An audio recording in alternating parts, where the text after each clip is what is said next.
I continue to be very concerned for our young men within society. Every day we're waking up to some form of murder, some type of violence across communities. It is easy to throw our hands up in the air, but I really want to encourage persons that are listening to do not give up on our young men. We need tremendous support.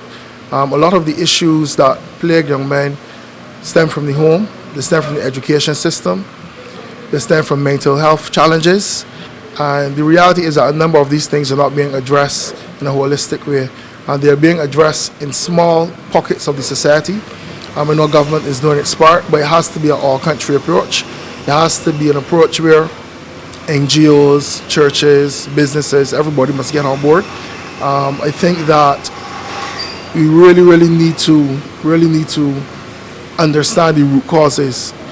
Sometimes we just become very reactive when it comes to a situation, not understanding the root causes.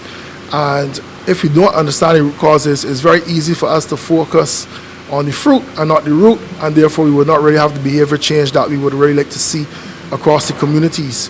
I also want to encourage families, to really pay attention to what men are going through. A lot of men out there are struggling. A lot of men have no one to talk to, nowhere to turn. And the way that we socialize boys is that violence is the only way, And then on top of that, we have a lot of boys who are struggling with their education foundation. And we all know that there's a correlation between education and violence, not being able to really manage conflict, not being able to rationalize and articulate what they're feeling and what they really want. And so we really need to continue giving boys and men support that is extremely necessary. And this support must definitely start from childhood. So a lot of attention must be paid on the primary schools and the secondary schools. Yes, we have the issues of big men who are there committing violence, but if we really want to change the trend, we have to change the mindset. To change that mindset, we really have to start with those boys. We have to start grooming the minds to in a particular way that we would really like to see them manifest positive behaviors. And for the older men now, what would you suggest be done there? And for the older men, we need a lot more support. Our Men Empowerment Network support, we have a number of men who reach out for counseling, whether it's through relationships, substance abuse issues, literacy issues, financial issues. But I must say that we need to really expand our program because the need is growing tremendously. One thing that I must highlight is that we are seeing a large degree of homelessness among young men. And this is like covert homelessness. This is not people that you would see on the streets just sleeping.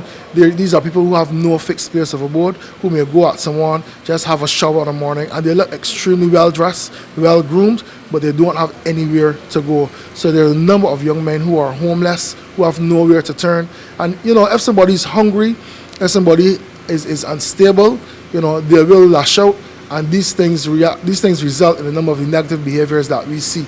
So again, it's about understanding the root causes, it's about working with the agencies and engaging the professionals that really understand, because everybody want to help, and we really accept and understand why everybody want to help. But sometimes a number of these things require professional intervention, and that is where I would encourage persons to engage the social workers, the psychiatrists, the psychologists, or any of the other counseling services that they may have within the communities or within the agencies across Barbados.